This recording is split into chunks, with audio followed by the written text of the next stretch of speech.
So some of you may be wondering what I've been doing over the last 3 months. Well, I'll tell you. I've been campaigning for Newt Gingrich because I think he's a swell guy. This man loves freedom so fucking much that he wants to keep it all for himself. KevinTThoms.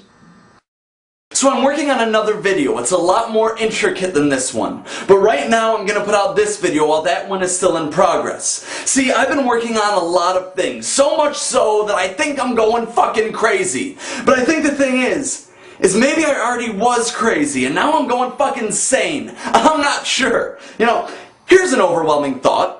We all know that our politicians are fucking corrupt. Ask anybody if they think there is a shitload of corruption in politics, and you're not gonna find a whole lot of people who say this. No, I think politicians are decent, honest, hard-working, compassionate individuals who care about everyone.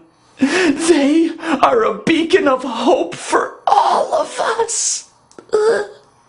No, instead people say, yeah, they're corrupt, but that's just the way things are. That's just how it is. It's the status quo. Just like big banks and big corporations will continue to survive regardless of how much they fuck you, and regardless of how much they fuck up, because they know that if they do fuck up, they'll just get bailed out, and then they'll be upgraded from too big to fail to too bigger to fail, because they'll eat up all the smaller institutions. Now we look around this entire world, and we see things are very, very wrong. We can all agree on that. It doesn't matter if you're a Republican or a Democrat or an independent. Those are just tools to keep you in line, divide and conquer. It's nothing new. And if our civilization lives long enough, they will look back at us and talk about how horrible our existence was. We go to war with countries, and it's normal to us. We hear about death tolls and casualties of war. Thousands, hundreds of thousands, millions dead, collateral damage, and it's all very disgustingly normal for us. Why? What's the point of it? Are we any freer? Has anything changed other than the quest for power? Hey, we were attacked. I remember 9/11, asshole. It is our job to fund terrorism. And then it is our job to kill those fucking terrorists that we funded.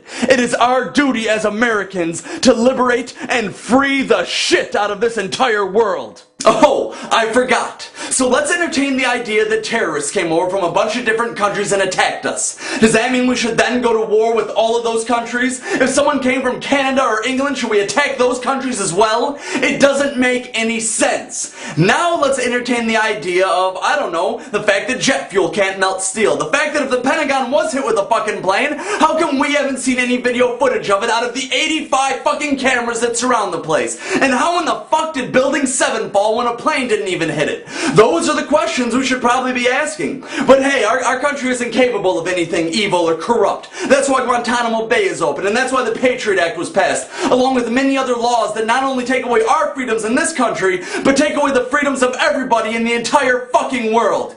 But while we're too busy not asking those questions, and we're more busy wondering what Lindsay Lohan or the Kardashians are up to, we are paying more and more taxes to the banking industries that own the oil fields that the military is protecting. Then you have the Federal Reserve, which is a private institution owned by the same banks that own the oil companies, that own the war contracts, that own the media, and own your fucking house. But we must be protected from the terrorists. You're right. You can't be trusted. No one can. It's very important for us to trade freedom for security. And luckily for us, Congress knows this. That's why they're trying to pass the NDAA, the National Defense Authorization Act of 2012. Now the House has already signed it, and so has the Senate. All that's left is for the President to sign it. Now under this law, anybody who is suspected of belligerent activity can be detained indefinitely without trial. But there's some people in this country who have a problem with that, because currently it includes Americans. So they're trying to get an amendment pushed forward to get rid of the American inclusion. And once that's done, fuck everybody else, you know what I mean? That's all we care about. As long as we're good, fuck everyone else in the world, because we should be able to police the entire globe. It's like this, right? If you're not from America right now, you're probably doing some terrorist shit and you don't even know it. What are you doing right there? Terrorist shit, probably. I was at the store the other day, and guess who was behind the counter? An Indian woman. What the fuck is that all about, right? And she's talking about Gandhi or rupees or something. I don't fucking know. She didn't speak very good American. And I'm thinking, I didn't think about it then, but at the end of the conversation, she said, Merry Christmas. Do you know where I'm going from this? She said Merry Christmas. She was a fucking Indian. She was not American born. Therefore, she cannot be a true Christian. Therefore, she's a fucking terrorist. It's like this little alarm. It's like, terrorist, terrorist. And it goes off in my frontal lobe whenever I hear a fucking accent. It's like, in this country, do you know why you can't smoke marijuana? It's because you have to be protected from yourself. Now, it's cool for pharmaceutical companies to push painkillers that jack you up, and it's cool to die of alcohol poisoning and lung cancer. As long as our masters make money, everything should be fine because they're the job creators, right? And under all of this is the illusion that we have a fucking say in this democracy. Hey, we do have a say. We can vote. Well, I feel fucking great about that, don't you? I mean, it's worked so far, hasn't it? You know what's scary is that people actually think it matters which side they're on. I'm voting left. Well, I'm voting right. It doesn't matter. The eye of greed, the eye of capitalism, and the all-seeing eye of the mighty dollar see no fucking difference. If you're not part of their billion-dollar club, you are just another statistic. But everyone's vote counts! Voting is important! How can it be when we vote for people, not for policies, not for wars, not for laws, and not for bailouts? Why? Isn't it our money? Isn't it our life? Shouldn't it be our choice? No, instead there's a few hundred people in really nice suits and they sit in a big room and they decide our future. Then people celebrate when they give them a freedom they should have already fucking had. Yay! Gays can openly serve in the military!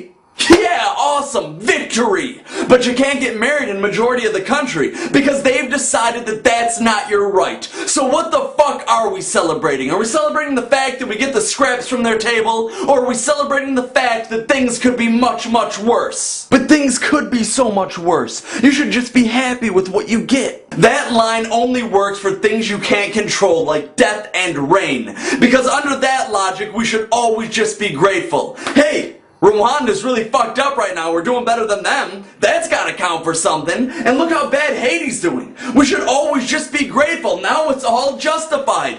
Don't ever try to strive for anything better. Just shut up. Because someone has it worse off than you. You're making $10,000 a year? Well, fuck you. That guy's making $8. You're in poverty? Well, that's just because you're fucking lazy. Now shut up, stop complaining, and find a better job. If you don't like America and you don't like freedom, you can leave this country. There's the door. Fuck you, I'm not leaving. The reach is too far. It's not just one country. And I am positive that this does not have to be the land of corruption and the land of moral decadence. I am positive that we aren't powerless. There is no doubt in my fucking mind. I refuse to accept that. If we have the power to elect these corrupt officials, shouldn't we have the power to cast them off of their thrones? Yes, the few do still own the power. But that's only because we've accepted that. In reality, we all still have the power because power was never meant to be owned by some, but shared by all. It was never meant to be controlled, but guided. It is still we, united, that must decide our future, and it is still we that must be in charge. I am positive of this. Do not accept the way things are. The first step is knowledge for everyone. The second step is righteous change, and the result is a real freedom, where the only laws that exist will be the laws of conscience and the laws of collective freedom. Because either we will change this system as a united world, or we will remain slaves as a divided people. Alright, now before I go, I just wanted to say Merry Christmas, Happy Hanukkah, Happy Kwanzaa, Happy Nothing, Happy 2011, Happy December, Happy New Year, Happy Mass Consumerism, where we give all of our money to China's government and we say we hate communism month. Happy everything. And if any of those holiday wishes offended you, I must strongly urge you to kiss my ass. Thank you. Love you. And for a brief moment, describe Occupy Wall Street. All of the Occupy movement starts with the premise that we all owe them everything. They take over a public park they didn't pay for, to go nearby to use bathrooms they didn't pay for, to beg for food from places they don't want to pay for, to obstruct those who are going to work to pay the taxes to sustain the bathrooms and to sustain the park, so they can self-righteously explain that they are the paragons of virtue to which we owe everything. Now, that is a pretty good symptom of how much the left has collapsed as a moral system in this country, and why you need to reassert something as simple as saying to them, go get a job right after you take a bath.